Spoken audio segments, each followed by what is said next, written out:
ساری دنیا کو معلوم ہے کہ اس جنگ میں صحیح کون ہے اور غلط کون ہے. ساری دنیا کو 2 اور 2 4 کی طرح معلوم ہے یہ بات. ان دنیا کی وہ عظیم طاقتیں جو صبح و شام ہمیں تہذیب سکھاتی ہیں, ہمیں دہشت گرد کہتے ہیں, ہمیں دنیا کا امن خراب کرنے والا کہتے ہیں, بار بار ہمیں تانا دیتے ہیں کہ اسلام تلوار سے پھیلا ہے, بار بار ہمیں دہشت گرد. آپ 40-50 سالوں کی تاریخ اٹھا کے دیکھو, آپ کو پتہ چلے گا کہ یہ بڑی طاقتیں کیسے دنیا کی آنکھوں میں دھول جھونکنے کی کوشش کرتی ہیں. اتنا زبردست طریقے سے جھوٹ بولا جاتا ہے, اتنا زبردست, اور ایسا پروپیگنڈا کیا جاتا ہے کہ لوگ اس جھوٹ کو سچ سمجھنا شروع کر دیتے ہیں. نبی صلی اللہ علیہ وسلم نے فرمایا تمہاری یہود سے لڑائی ہوگی, جہاد ہوگا, یہاں تک کہ کوئی یہودی اگر پتھر کے پیچھے چھپے گا تو پتھر کہے گا کہ اے مسلمان یہ یہودی ہے, اس کو قتل کر دے, یہ میرے پیچھے چھپا ہوا ہے. ہر درخت بھی گواہی دے گا, ہر پتھر بھی گواہی دے گا, الا الغرقد, سوائے غرقد درخت کے. یہودیوں کا کوئی مقدس درخت ہے جو اسرائیل میں بہت زیادہ لگاتے بھی ہیں یہ لوگ. نبی صلی اللہ علیہ وسلم نے جب یہ بات ارشاد فرمائی تو اس وقت مسلمانوں کی یہودیوں سے ایسی کسی لڑائی کا تصور بھی نہیں تھا. ایک پیش گوئی تھی جو کسی کے خواب و خیال میں بھی نہیں تھا کہ صدیوں بعد جا کے ایسا ہو سکتا ہے. اس سے بھی پتہ چلتا ہے کہ ہمارے نبی صلی اللہ علیہ وسلم کی جو پیش گوئیاں ہیں اگر وہ پوری نہیں ہوئی تو آپ ٹائم کا انتظار کریں, ایک وقت پوری ہو جائیں گی. 1300 سال تک مسلمانوں کو اس حدیث کا مطلب سمجھ میں نہیں آیا. عملی دنیا میں ایمان تو تھا سب کا کہ اللہ کے نبی نے جو فرمایا برحق ہے, کیونکہ یہودیوں سے میں نے بتایا نا لڑائی ہوئی نہیں ہے. جب مدینہ سے اور جزیرہ عرب سے ان کو نکالا گیا, یہ دنیا کے مختلف ملکوں میں جا کے آباد ہو گئے ہیں. اس کے بعد یہ ہمیشہ یا تو عیسائیوں کے زیر سایہ رہے ہیں یا مسلمانوں کے زیر سایہ رہے. ان کی لڑائی اگر ہوئی عیسائیوں سے ہوئی ہے, مسلمانوں سے ان کا کبھی ٹاکرا نہیں ہوا.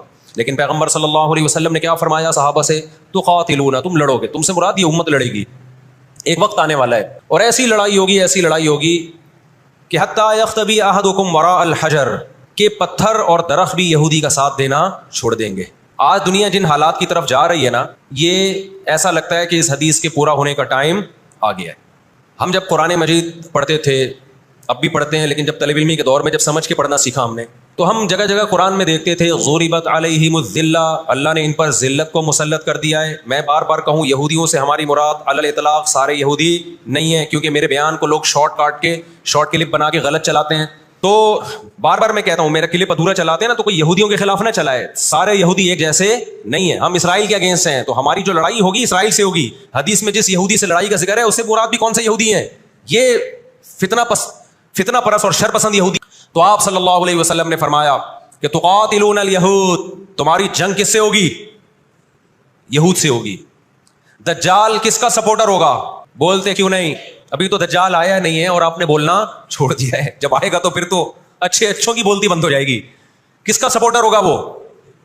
ہاں میں عرض کر رہا تھا کہ ہم جب قرآن پڑھتے تھے ضربت علیہم الذلہ, قرآن کہتے ہیں ہم نے ذلت ان کے اوپر دے ماری ہے, ان فسادوں کی وجہ سے جو یہ کرتے رہے ہیں دنیا میں, ان فسادات کی وجہ سے. ہم جب پڑھتے تھے ہم کہتے تھے اے اللہ آج تو یہودی ذلیل نہیں ہے, اسرائیل کتنا پاورفل ہے کہ کچی کس کی پکڑی ہوئی ہے اس نے, امریکہ کی. ہندوستان کو کچی سے پکڑا ہوا ہے, آج تو بڑی عزت ہے.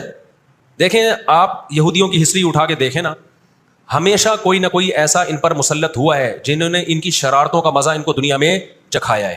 قرآن سے بھی یہ بات ثابت ہے کہ ان کو ان کی شرارتوں کا مزہ, عذاب جو ہے وہ دنیا میں ملتا رہے گا. میں بار بار کہتا ہوں ہٹلر نے بھی ان کو عذاب دیا ہے. ہٹلر سے پہلے بھی اسلامی نہیں بلکہ دنیا کی تاریخ میں بہت سے ہٹلر گزر چکے ہیں جنہوں نے ان کی شرارتوں کی ان کو دنیا میں سزا دی ہے. ہم پھر بھی بتائیں ہم ہٹلر کے حامی نہیں ہیں جو ظلم اس نے کیا, لیکن وہ بھی ان کی شرارتوں سے بیزار تھا. قرآن کہہ رہے ہیں ہم نے ان پر ذلت کو دے مارا ہے, دنیا میں بہت دفعہ رسوا ہوئے یہ. اب کیا ہے, یہ آخری ذلت ہے یہودیوں کی. آپ کو معلوم ہونا چاہیے جب دنیا میں کسی کو بہت زیادہ ذلیل کیا جاتا ہے نا تو پہلے اس کو عزت دی جاتی ہے. کسی کے گلے میں آپ جوتوں کا ہار پہنا دو, یہ بھی ایک ذلت ہے. اور ایک طریقہ یہ 3 پیس سوٹ ٹائی میں آپ اس کو صدارت کی کرسی پہ بٹھائیں اور پھر آپ اس کو جوتوں کا ہار پہنا دیں. بتاؤ کون سی بڑی ذلت ہے؟ یہ دوسری ذلت پہلی ذلت سے بڑی ہے. پوری دنیا میں مار کھانے کے بعد نا اپنی شرارتوں کی وجہ سے آج اللہ نے ان کو ایک تھوڑی سی حکومت دی ہے. ایک چھوٹا سا کنٹری, آپ اگر اسرائیل کو نقشے میں دیکھیں گے تو کراچی بھی بڑا ہے اسرائیل سے. اتنا چھوٹا ملک اور تعداد بھی بہت تھوڑی. اللہ نے انہیں کچھ وقت پنپنے دیا ہے. اللہ نے کہا ٹھیک ہے دنیا تمہاری آخری شرارت دیکھ لے, اس کے بعد جو میری طرف سے تم پہ مار پڑنے والی ہے اس کے بعد قیامت تک تم دوبارہ اٹھنے کے قابل نہیں رہو. یہ آخری ذلت کا انتظام ہو رہا ہے یہود کا. اور جو فائنل میچ ہوتا ہے نا وہ شاندار ہی ہوتا ہے. کیا خیال ہے؟ سیمی فائنل میں اتنا لوگ دلچسپی سے نہیں دیکھتے, کوارٹر فائنل میں اتنا دلچسپی سے بولو نہیں دیکھتے, جو فائنل میچ دیکھتے ہیں. اللہ نے ان کا ظلم پوری دنیا کے سامنے نمایا. اقوام متحدہ کی 60 سے زیادہ قراردادیں ہیں جس کی اسرائیل دھجیاں اڑا چکا ہے. 60 سے زیادہ قراردادیں, 60 سے زیادہ, جس کو اسرائیل نے ماننے سے انکار کیا ہے. یونائٹڈ نیشن کی بات کر رہا ہوں میں. تو اللہ تعالیٰ ان کو تھوڑا سا پنپنے دے رہے ہیں کہ ٹھیک ہے اس دفعہ سیمی فائنل تم جیت لو, فائنل تک تو پہنچو نا تم, اس کے بعد ہوگا کیا. دیکھو آپ نے سنا ہوگا کہ لاتوں کے بت ہاتھوں سے نہیں مانتے. یہ جو اسرائیل جو کچھ کر رہا ہے نا, اس کا اصل حل مجھے بھی پتا ہے, اس کا اصل حل ہے جہاد. اس کا اصل حل کیا ہے؟ جہاد. تو آج بھی رشیا, چائنا وہ اسرائیل کے حق میں نہیں ہے. عین ممکن ہے اللہ مظلوموں کی آواز سے ایسے حالات پیدا کر دے کہ اس جنگ میں براہ راست کون کود پڑے؟